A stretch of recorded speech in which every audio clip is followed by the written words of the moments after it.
Hi అండి, welcome to my channel Telugu vlogs. Rayalaseema స్టైల్లో రాగి సంగటి కుక్కర్లో ఎలా చేయాలో ఈరోజు అయితే చూపిస్తానండి. దానికోసం కుక్కర్లో ఒక గ్లాస్ స్టోర్ బియ్యం అయితే తీసుకున్నాను. 3-4 టైమ్స్ బాగా కడుక్కోవాలండి. కడుక్కున్న దాంట్లో ఒక గ్లాస్కి 4 గ్లాసులు వాటర్ వేసుకొని సరిపడా ఉప్పు వేసి కుక్కర్ మూత పెట్టుకోవాలండి. 4 విజిల్స్ రావాలి.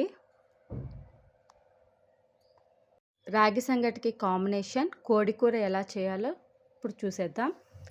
చికెన్లో పసుపు ఉప్పు వేసి బాగా నీట్గా కడుక్కోవాలండి. చికెన్ని కూడా 3-4 సార్లు కడుక్కోవడం వల్ల నీట్గా ఉంటుంది. నీచు వాసన రాకుండా బాగుంటుంది. బాగా కడుక్కుని పక్కన పెట్టుకోవాలి. దీన్ని స్టవ్ మీద ఒక కళాయిలో వేసుకొని దానిలో 1 స్పూన్ ఉప్పు, 1 స్పూన్ పసుపు, 1 ఎర్రగడ్డ, 2 రెబ్బలు కరివేపాకు వేసి కొద్దిసేపు ఉడకబెట్టుకోవాలి. చికెన్లో నుంచి వాటర్ అంతా రిలీజ్ అవుతూ ఉంటుందండి. మధ్య మధ్యలో గరిటతో కలబెడుతూ చికెన్లో వచ్చే నీళ్ళన్నీ ఇంకిపోయేంత వరకు నీట్గా మిక్స్ చేసుకుంటూ పైనుంచి కిందికి, కింద నుంచి పైకి చికెన్ బాగా తిప్పుతూ ఉడకబెట్టుకొని పక్కన పెట్టుకోవాలి. నీళ్ళన్నీ పూర్తిగా ఎగిరిపోవాలండి. అప్పుడే మనకు చికెన్లో ఉండే నీచు వాసన అంతా పోతుంది. చికెన్ అయితే ఎంతో టేస్టీగా కూడా ఉంటుంది. మధ్య మధ్యలో కలుపుతూ ఉండాలండి. వాటర్ ఎలా రిలీజ్ అవుతున్నాయో కనపడుతున్నాయి కదండి. ఈ నీళ్ళన్నీ ఎగిరిపోతానే మన చికెన్ అయితే పక్కన పెట్టుకుని మిక్సీ జార్లో ఒక పెద్ద తెల్లగడ్డ, 1 ఇంచు అల్లం ముక్క, 1 స్పూన్ కొబ్బరి పొడి,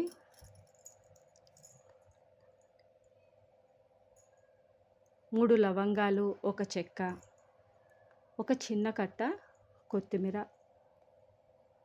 1 ఎర్రగడ్డ వేసి మెత్తగా మిక్సీకి వేసి పక్కన పెట్టుకోవాలి. మసాలా ముద్ద చాలా మెత్తగా వేసుకోవాలండి. ఈ మసాలాను కూడా పక్కన పెట్టుకొని ఒక ప్యాన్లో 5-6 స్పూన్లు ఆయిల్ వేసుకోవాలండి. 1 హాఫ్ ఆనియన్ వేసి ఫ్రై చేసుకున్నాను. దీనిలోనే ముందుగా మిక్స్ చేసి పెట్టుకున్న మసాలా ముద్దను కూడా ఫ్రై చేసుకోవాలి. ఆయిల్ అంతా పైకి వచ్చేంత వరకు ఫ్రై చేసుకున్నాం. తర్వాత ఒక పెద్ద టమాటా అయితే పొడుగ్గా సన్నగా తరిగి మసాలా ముద్దలో వేసి వేయించుకుంటూ ఉండాలా. టమాటా మెత్తబడిన తర్వాత ముందుగా ఉడకబెట్టి పెట్టుకున్నాం కదండి చికెన్, మనము పసుపు వేసి ఆ చికెన్ కూడా ఈ మసాలాలో బాగా మిక్స్ చేసుకోవాలి. ముక్కకి మసాలా అంతా పట్టిన తర్వాత మనకి కావలసినంత కారం వేసుకొని బాగా మిక్స్ చేసుకోవాలండి.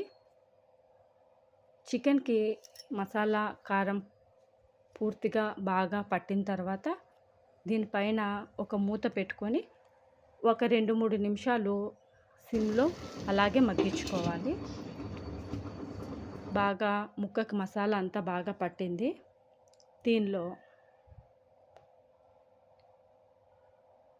గ్రేవీ కోసం మనం వాటర్ అయితే యాడ్ చేసుకోవాల్సి ఉంటుంది.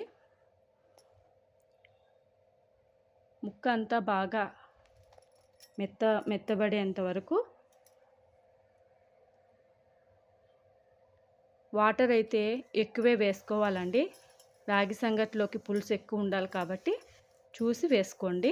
మామూలు రెగ్యులర్ కర్రీల్లోకి అయితే కొంచెం తక్కువ వేసుకున్నా పర్వాలేదు. ఇది బాగా ఉడుకుతున్నప్పుడే 1 స్పూన్ ధనియాల పొడి వేసుకొని బాగా మిక్స్ చేసుకోవాలి. చివరిగా కసూరి మెత్తి వేసాను. ఇది ఫ్లేవర్ బాగుంటుంది, మంచి టేస్ట్ ఉంటుందని చివరిగా కసూరి మెత్తి వేసాను. అంతేనండి, చికెన్ కర్రీ అయిపోయినట్లే. రాగి సంగటికి ముందుగా 4 విజిల్ వస్తానే కుక్కర్ ఆఫ్ చేసి పెట్టుకున్నాను. దీనిలో ఒక పెద్ద గరిటెతో రాగి పిండి వేసుకోవాలి. పప్పు గుత్తితో ఈ రాగి పిండి అంతా మిక్స్ చేసి అన్నము రాగి పిండి బాగా మిక్స్ అయిపోయిన తర్వాత ఒక స్పూన్ నెయ్యి అయితే వేసి మిక్స్ చేసుకోవాలండి. మంచి టేస్ట్ ఉంటుంది. రాగి సంగట్లో నెయ్యి వేసి మిక్స్ చేసుకోవడం వల్ల రాగి సంగటి కమ్మగా బాగా టేస్టీగా అనిపిస్తుంది. రైస్కి రాగిపిండి అంతా బాగా కలిసిపోయింది. ఇప్పుడైతే ఒక బౌల్లోకి మనం ఈ రాగిపిండిని తీసుకొని ముద్దలుగా చేసి ప్లేట్లో పెట్టుకోవాలి. అంతేనండి, రాయలసీమ స్టైల్ రాగి సంగటి కోడి కూర అయితే రెడీ అయిపోయింది. నచ్చినట్లయితే లైక్ చేయండి, సబ్స్క్రైబ్ చేసుకోండి. Thank you for watching.